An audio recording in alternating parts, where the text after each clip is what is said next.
Assalamu alaikum wa rahmatullahi wa barakatuh. All the praise is due to Allah, and we ask Allah to send His peace and blessings upon Prophet Muhammad. Welcome back to the proof that Islam is the truth. Now, today we're going to launch into a really special topic, the miracle of the Quran, the linguistic miracle of the Quran. You see, the Prophet Muhammad sallallahu alaihi wasallam told us that every single messenger was sent with a convincing miracle. A miracle, when the people saw it and when they observed it, they knew in their hearts, even if they did not profess it with their tongues, they knew in their heart that this was the truth, that this man truly was a prophet of God. So for example, Moses was given the miracle of the parting of the Red Sea. And when Pharaoh saw it, and when the army of Pharaoh was crushed, he knew that Pharaoh was what he claimed to be. Now I believe, he said, in the God of Moses, the Bani Israel, the children of Israel. Jesus, he healed the sick. He cured the lepers. He gave sight to the blind. Even the dead were raised by the permission of God. These were the convincing miracles that were given to the prophets who came before. But the Prophet Muhammad sallallahu alaihi wasallam, may God's peace and blessings be upon him, said, I have been given the Quran. I have been given the Quran. That is the convincing miracle of the Prophet. And he said, I hope that because of it, more people will enter my religion than any other prophet.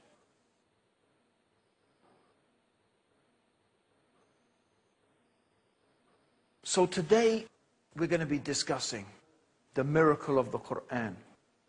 This is it. I'm holding in my hand here a miracle. Some of you may say, well, how is it a miracle?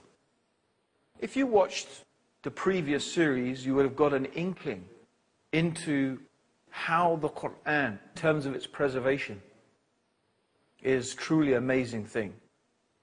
But something being amazing doesn't mean it's a miracle.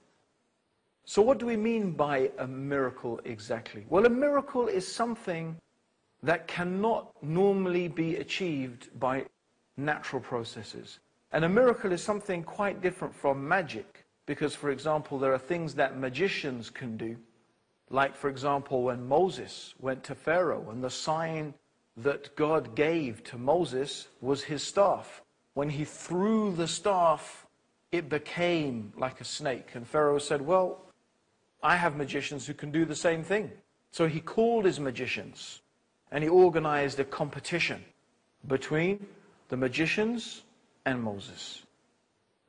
And so the magicians, they managed through their magic to deceive people into thinking that their staves were snakes. So they threw down their staves, and they did. They deceived the people into believing that these staves were snakes, and it seemed as if they were moving. But then, when Moses threw down his staff, it demolished the magic. And the magicians themselves realized that what had taken place was beyond what any magician could accomplish. These magicians were experts. Magic in Egypt at the time had reached a type of an art form. It had reached its peak. And they were in every stratum of society involved with aspects of magic. Even the Egyptian Book of the Dead is a type of magical incantation that is supposed to bring the dead pharaohs and the dead people back to life. But these magicians were astounded. They knew that this was beyond their art. This was beyond their craft. This was beyond their capabilities. What Moses had was from God, and they knew it. For them, it was a convincing miracle. Similarly, in the time of Jesus, the people were very skilled at the time in medicine, and the Jews were very proud of their abilities in the field of medicine. But yet, when Jesus came, giving sight to the blind and curing lepers, even the dead were brought back to life, they knew that this was beyond what any human being could do. This was something that was from God. So how can a book the Quran. How can this be a miracle on the same level as that? That's what we're going to be examining over the next 2 episodes of the proof that Islam is the truth. Because that's what we're trying to bring to you. The evidences that can convince any rational, sensible person that Islam is exactly what it claims to be. The divine revelation from Allah, the creator of the heavens and the earth, for the benefit and the guidance of all of mankind. Now, of course, what is noticeable is that each miracle is appropriate for each time and for each place. As I mentioned, you see, the miracle that was given to Moses when his staff became a snake and how it was able to destroy the magic of the magicians was suitable to Egypt at that time, because that was what they were impressed by. Similarly,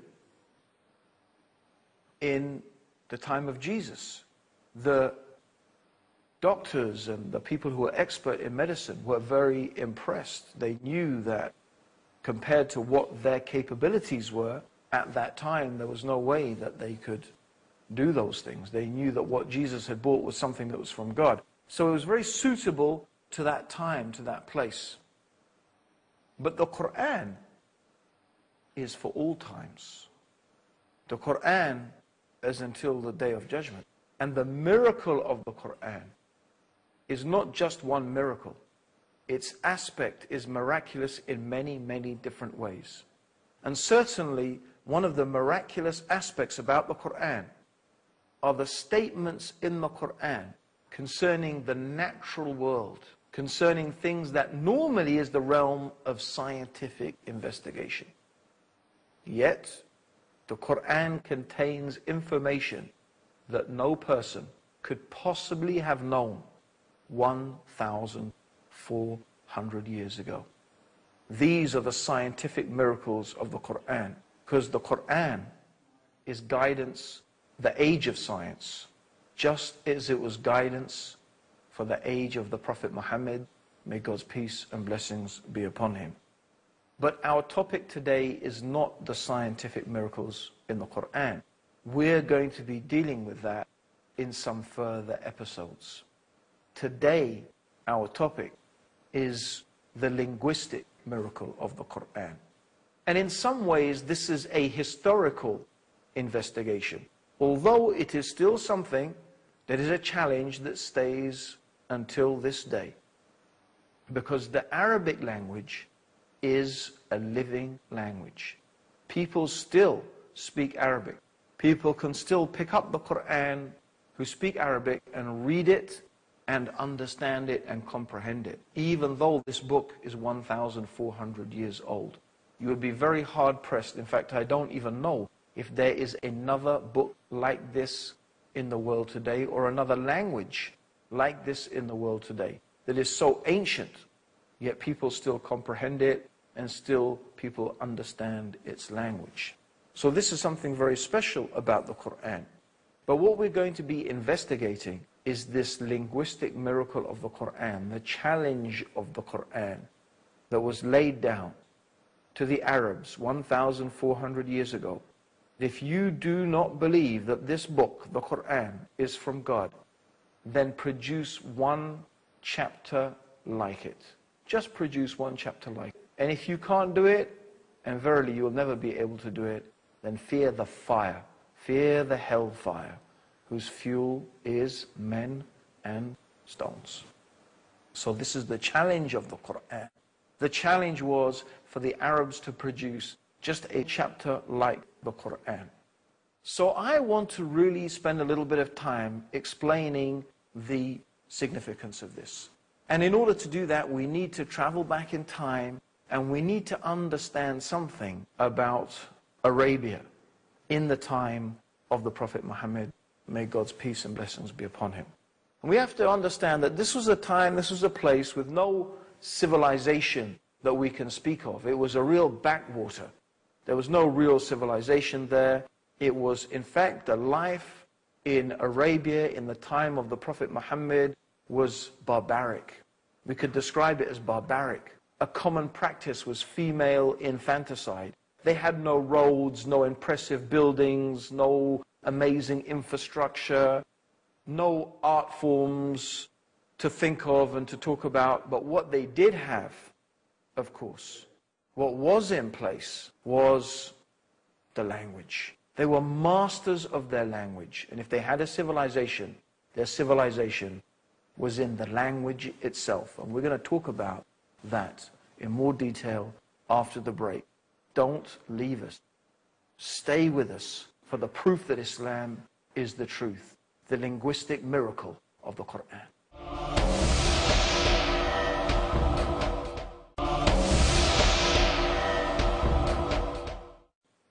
Welcome back to the proof that Islam is the truth. And today we're talking about the linguistic miracle of the Quran. And we were talking about how the Arabs had no civilization to speak of in terms of monuments and buildings, but they were extremely proud of their language. In fact, the word Arabs use for people who are not Arab is ajmi. And ajmi means someone who is dumb. It's like someone who can't speak. So they were really proud of their language. It was a pure language. It was a strong language. And they were masters of it. They were masters of the use of language.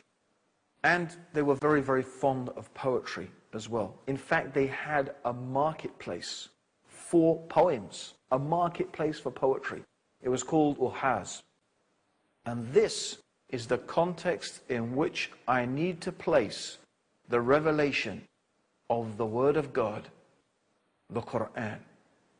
Because it's in this context that the challenge of the Quran is made. You see, the Prophet Muhammad, may God's peace and blessings be upon him, was not a literate man. He was not a man of letters. He was not known to be a poet or a narrator. That's not what he was known to be. He was known to be honest and truthful and trustworthy, yet he came with this book, outstanding in its qualities, a masterpiece of literature, unlike which the Arabs had never heard before. And the proof of it, the proof that it was from God to the Arabs, was its eloquence, its mastery of the language, its succinctness. So the Quran made a challenge. The first challenge was because the people were saying, Muhammad invented the Quran. They were claiming he invented it. So